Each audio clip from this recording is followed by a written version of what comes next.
Art Zip was something that the older folks talked about. For the generation that came after me, Art Zip was this total unknown.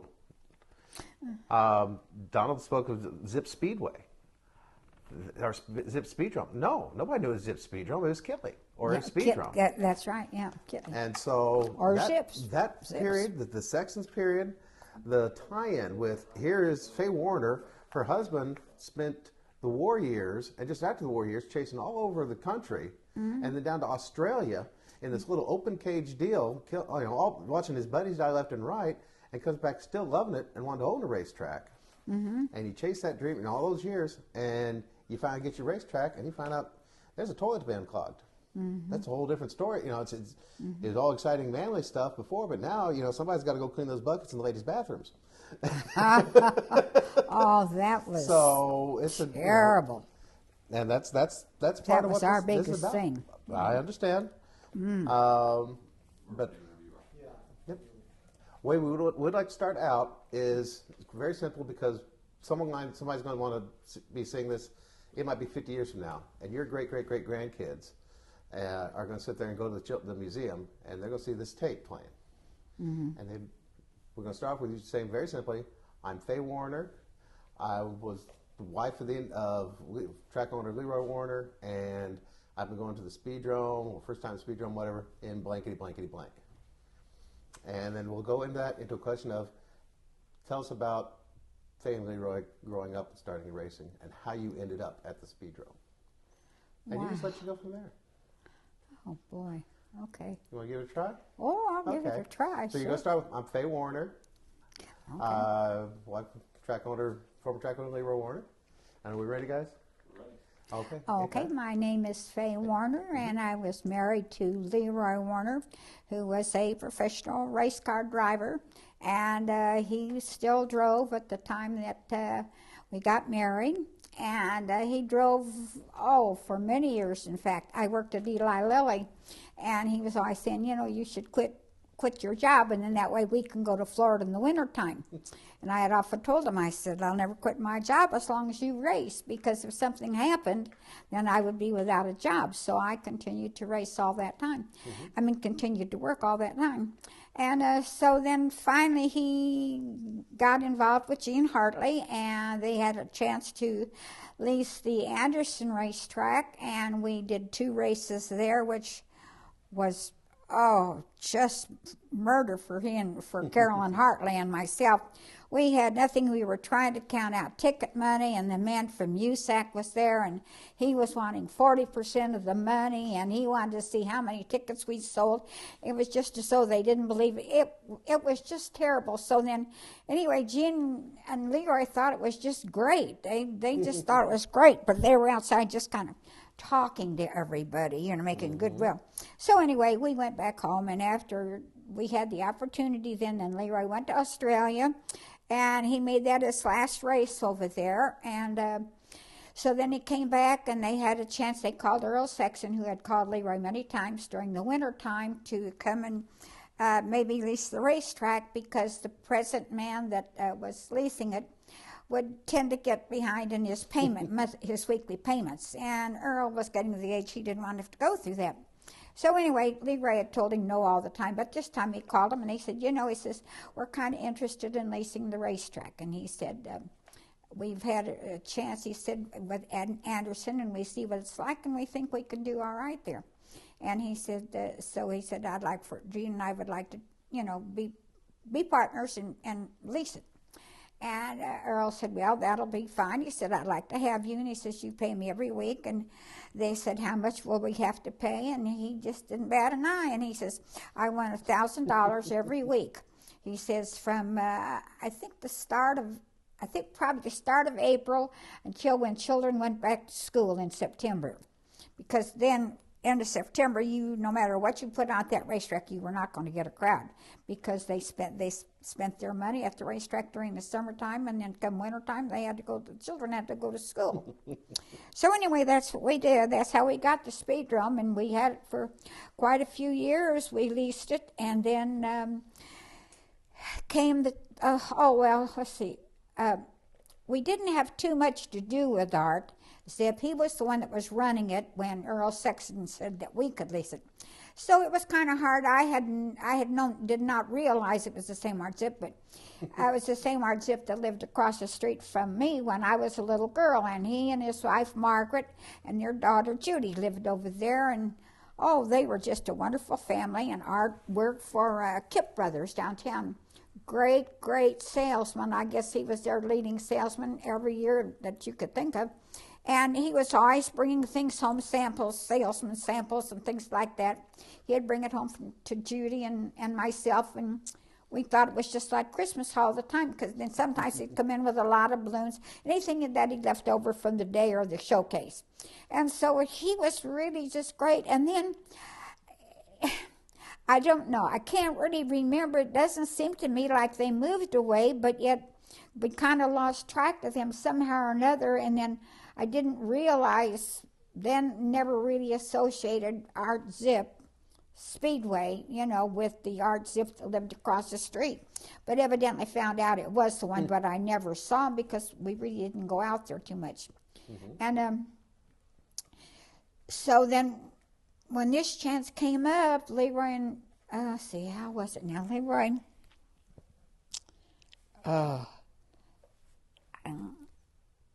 they had a chance to lease the track. I'm glad I got to get this straight. There's too much to remember. They leased the track, and well, when we got it, and you wanted to know how the track was. When we got the track and we went out there, and oh my, I know Carolyn and I looked at it and we thought, in fact, we even said to them, "Are you guys crazy or what?" I mean, it was deplorable. And in the concession stands would be sheet after sheet of when the inspectors come around, always would be about 50 or 40, and it would talk about rats in there, and you wonder, and then there would be another one 3 months later, and it'll be the same thing. I mean, I don't really know how the Board of Health worked, because, I mean, how they even kept it open, but they were open all the time.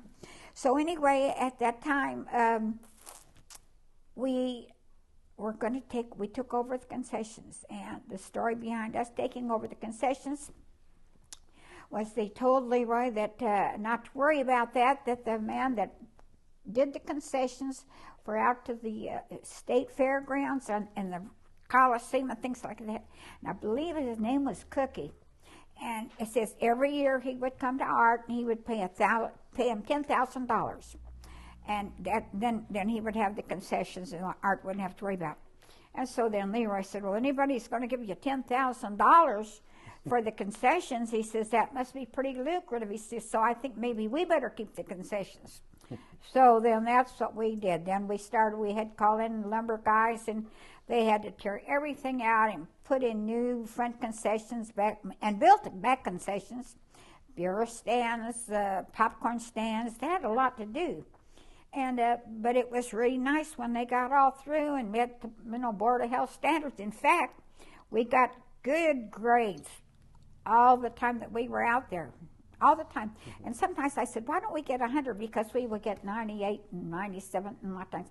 And then I'd say, "Well," he says, "we have to find something wrong." But they couldn't, because we always, and they were really hard on us too. But so we did keep the concessions nice. But that was what we had to replace.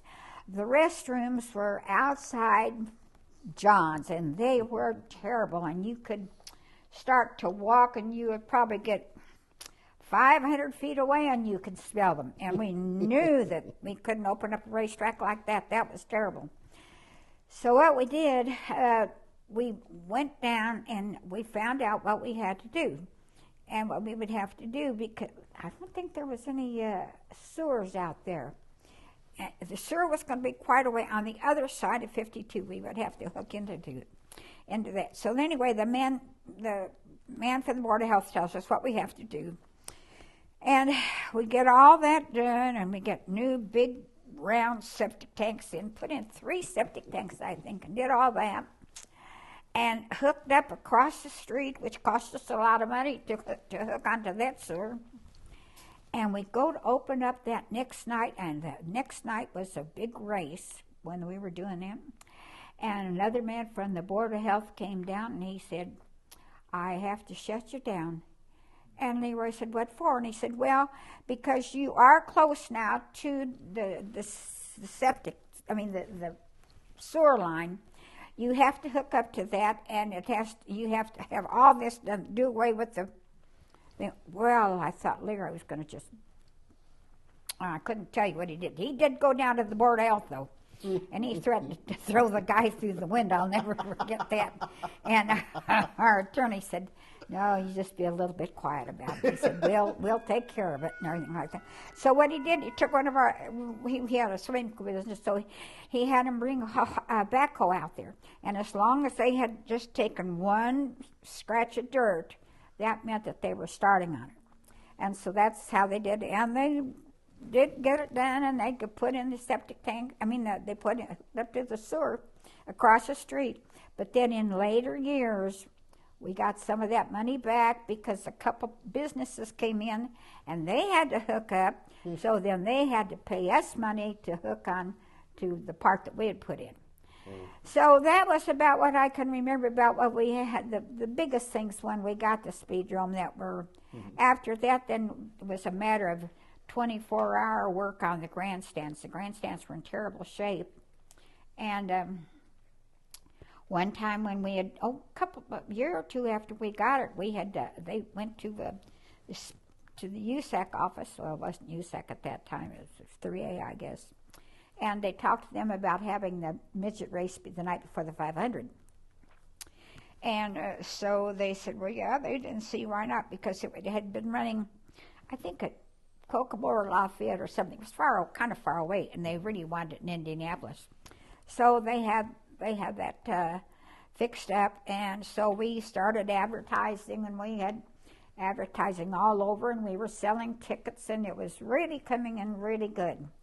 So we were at a Friday night race, and we went home, and we had just gotten in bed, and the phone rang, and I don't even remember who it was, somebody from the track, and they said the bleachers, the front stand, are on fire. Well, we get dressed, and we go out there, and of course all you see is just this huge, all flames. It was just all burning. And so you just kind of look at it and you think, oh boy. So Gene and Carolyn were out there, and of course Gene was busy too. He was out the Speedway during the month of May, so that was a hard time for him to do anything. And he said, oh gosh, he said, I can't believe it. I said, we got to get it back. He said, we got tickets sold and all that. He said, we have to go. Well, I don't know, whatever you think. And so then, anyway, as it turned out, we got enough things that in about, I don't think the next night, but the following weekend, I think we had it far enough along. We had the stands back, and I remember the beer company came out, and they sent a man out who worked 24 hours a day to get all that ready so we could sell that. And then the suppliers came out and brought everything we needed.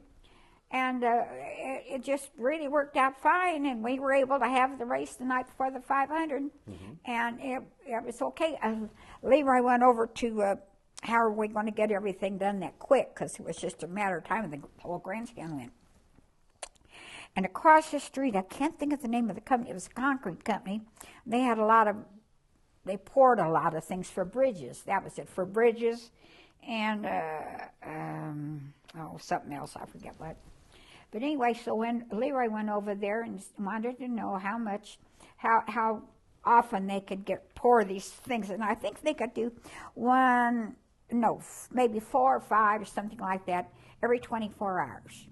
So Leroy said, well, he said he wanted, could they do the grandstand? And in the meantime, Leroy had to get bricklayers who would come out there and lay the pillars so that they could be laid on the grandstand, but you couldn't do too soon because the concrete had to cure or whatever on the pillars. So anyway, then of course we had to pay for that. So well, it was just the beginning of the racetrack season. We didn't have any money to do that.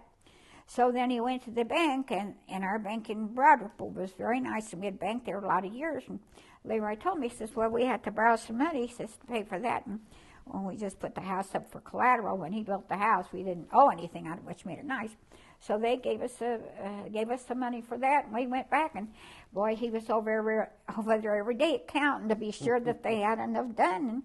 And they finally I will admit, everybody that worked out there, they all worked like it was just theirs. I mean, because that was a lot of hours for those block layers, and they were working at night and everything else. So that really was nice, that they did all that work. So that's how we got ready and for the racetrack. And I think they still use those same bleachers. And then our Leroy's uncle used to come out every night, every day after the race was over, and he would come back and he'd walk the whole grandstands, just have boards with him, and every time there was a board that had to be replaced over on the back stretch, which was all the time, then that's what he did. That kept him busy all the time. So we were just putting Band-Aids on, but that's about what we could do.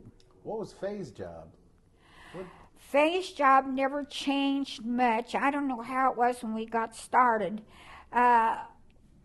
Jean... What was Jean's job?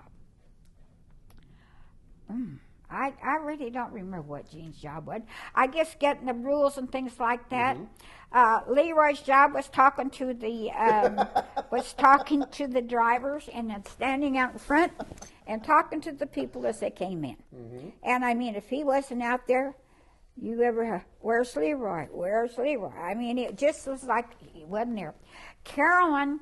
It was up to her to get the money there every night. She would go to the bank and she'd need $500 worth of ones, $20 worth of 20s, all this money she'd have to get. And then when she'd get there, then we'd fill the money boxes, and there had to be money boxes for all the concession stands, and I would help her do that. And then her job then during the course of the evening, they would bring the money in from the cashier stand and places. She would count that money, put it down, and what I would do during the course of the evening was keep track of everything that they used, and if they needed more things in the concession stand, I would go over there to the other side and I'd show them or take it and mark down so that at the end of the night we would know how much money we should have in there. And so Carol and I were both pretty busy. And then when she was counting the money at the final night, then I would be over there with all the race results, and I would be making the payoff sheets. And I would have to mark down what everybody made and give that total, and then you give that to the pit steward, and then he would go out and he would pay the drivers. And then, as I said, Jean and Leroy, theirs mostly was kind of a PR thing, really, with the drivers and the help and things like that. I mean, as far as saying you go out and sweep that's that's not their job. Their job was everything. So that's about it. And then my job never really changed. I always did that. Even when Leroy bought it, what did we do? I think we hired a girl to come help during the week, do the ordering and things like that, because as I said, he did have a swimming pool company in the summertime, and swimming pool company and a water company that delivered water to swimming pools. So, those both started early in the morning. So 7 days a week, we were just busy all the time. So the Speedrome was actually not your only job then at that point. Were you still working No, at Lily's? I mean, the other things, they happened accidentally. It was nothing that Leroy really went into. It was a couple of the drivers out the racetrack worked for a contractor. The contractor was going bankrupt. The contractor had 3 backhoes. And they came to Leroy and they said, we got to have a job, and he's going to go bankrupt. Why don't you buy those backhoes? And we'll run them and we'll do the jobs and stuff. And Leroy said, well, I don't care whatever you want to do. He said, just so I don't have to do anything, So that's what he did. He bought the backhoes. And then as it turned out, one of the jobs that he got was very, very good. It was something about digging so many feet of trenches for an insurance company or like that. So they did that. And then somehow or another, they started digging swimming pool for the contractors. And Leroy decided, he looked at that and he says, that's pretty good. He said, what they're getting, he says, and we've got our own equipment. He said, boys, I think we could make some money at that. So that's what he did. They started putting in stainless steel pools, and I think every stainless steel pool in Indianapolis is still there that he put in. They were really nice. And so he was, it didn't take a lot of his time, but there again, his help was, Leroy was such a good person that everybody just loved him and they just worked hard for him. And it was the same way at the racetrack. A man came from Australia and he was staying at our house. He was one of the big promoters from over there.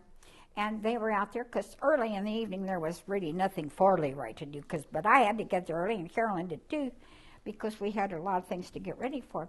And so they were standing out in front and this man told Leroy, he said, I don't understand. He says, we drive up here and he says, there's this big racetrack and he says, it's all quiet, no cars around.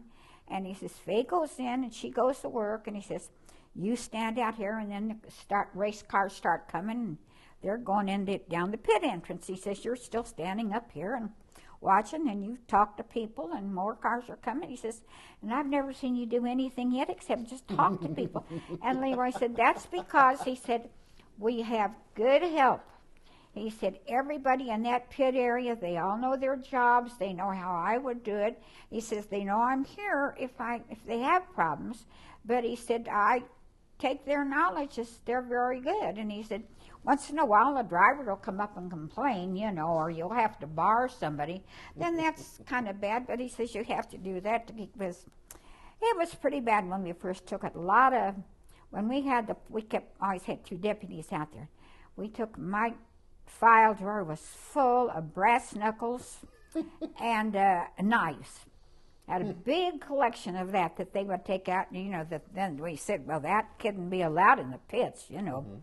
And so then anyway, it got to be, we tried to make it more family-oriented, and like Donald Davidson said, it really was a family thing. We even had some people, they knew it was going to be over at 10 o'clock. They just knew that, and they would come back and pick up their children. And they knew that the children were having a good time and nothing was going to happen to them out there. And we knew that every week they were going to come and bring those children. It's a lot of times, if it was a race they wanted to see or they had their favorites, they would come out. And so they spent whatever, if they had $100 to spend on amusement, we got everybody that $100 on the weekend because it was just for the family. And that's really what we stayed with. So the drivers, they were all family men, and if they didn't have somebody, they knew 3 or 4 people out there that they brought along to see them.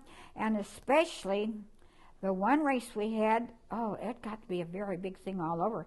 And that was the Demolition Derby. My. In fact, the safety fire marshal would come out. And he knew that was always a big crowd, and he would always tell us when we'd have to quit selling tickets because it was standing room only. And he says, because he says, if something happened, he says, we could never get the people, he said, out. He says, it's too many people that come. But they loved that, and they wrecked those cars. And drivers, we even had some guys that would come out there and bring their pleasure car and be out there in that demolition derby. It didn't make any difference to them. They wanted to be, and they wanted to win that trophy. And they got I remember they got $500, but really wanted to get that trophy.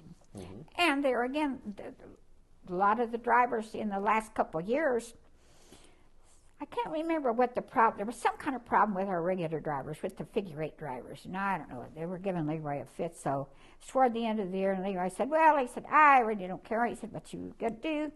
He said, I'll just close up and I'll go to Florida early. And I said, well, you're not going to close up and go early, you know. And he said, well, but we did. He told me, pack your things, and we're on our way. So I said, all right. Well, they didn't like that at all. So Leroy said, well, I'm going to have to come up with something, he says, before next year. So he came up with some kind of street, they called them street jalopies, I think. And all you had to do was bring your car, but you had to have a safety belt and a shoulder harness, I think. I don't think you might have had to have roll bars, I don't remember. But anyway, and he sent out rules, had them published in the paper. And my gosh, the cars start coming in the first couple of weeks. I couldn't tell you how many cars. And Leroy said, well, he told the other guys, he says, you can see, he says, we just don't hardly need you anymore. And they said, well, you know, they run this figure-8 and all that. And Leroy said, well, I don't know. He says, looks like we're going to be all right. Well, they started running those cars, and that they started bringing, if a guy had a car and he had his family, and maybe he worked at a gas station. Then the gas station owner came. I mean, each family brought maybe 2 or 3 more families, and we really did just pack it. But then Leroy got to the point, he told him it wasn't really so, but he said, well, I'm going to give trophies. He says, but I can't give you trophies and money both. And he had a big meeting up in the grandstand, and he said, so you tell me what you want. He says, whether you want the money, whether you want the trophies. And only 1 or 2 wanted money. The rest of them all wanted the trophies. And so that's what we did. We just gave him trophies. And he gave, I can't remember how many trophies each night. It was 7, 3, 24, 25 trophies a night. But those drivers, lots of times they'd come in, and if they were driving for a gas station or something, they'd say, can I get a trophy just like this one, because I want to give it to to the man I work for. I mean, they were so proud of those trophies that they really had achieved something. They probably didn't have a chance maybe in their working for the gas station to do anything big, but this was nice for them. And so by the time then, my gosh, I think we got up to the point at one time we had like 75 cars. And the pit, they had enlarged the pits, we had more pits. It was really something. So we did accomplish a lot for a lot of people. I mean, it wasn't maybe the fanciest place or anything like that, but it sure gave a lot of people a lot of fun to do. And it was nice for us. It was great for us. And then when Mr. Stiles, we were getting ready to go to Florida. And Leroy was out there, and he had his backhoe, and he was pulling telephone poles around. And he was, guarding off the parking lot so the big trucks couldn't park there during the winter and tear our parking lot up. And he was down there doing that, and I don't know, I was up in the mobile home there doing something, I don't know what. And Leroy comes walking in, and he said, guess what? And I said, I don't know. He said, I just sold the racetrack, I think. And I said, you just sold the racetrack? He said, yep. Says, man stopped by. Says, driving a Mercedes? He said, yeah. He said, driving a Mercedes? And he says, he asked how much, and he says, no. He said, anything was for sale. And he said, everything he always used to say, he said, everything's for sale except my pup and my cooch. So anyway, he said, told him that was the only thing he couldn't buy. And he said, so he said, well, they'll be out tomorrow. So Leroy called our attorney, and he said, why, things don't happen like that. And he said, well, they happened here. And he said, I'm telling you, he says, you've got to come out, because I think it was Labor Day weekend. He said, well, I'll come out, but I'll bring a dozen donuts, so it won't be a total loss. And he did. He brought a dozen donuts. He said, how much you want? And in a matter of 5 or 6 minutes, it was all over with and done. And Har's just sitting there, just shaking his head like that, just shaking his head. And so then that was with the stipulation that we would come back the following year, because obviously Mr. Stiles did not know a lot about racing. You can have a race car out there, but running a racetrack's entirely different. So that was our stipulation. We come back next year. Well, that was all right with us.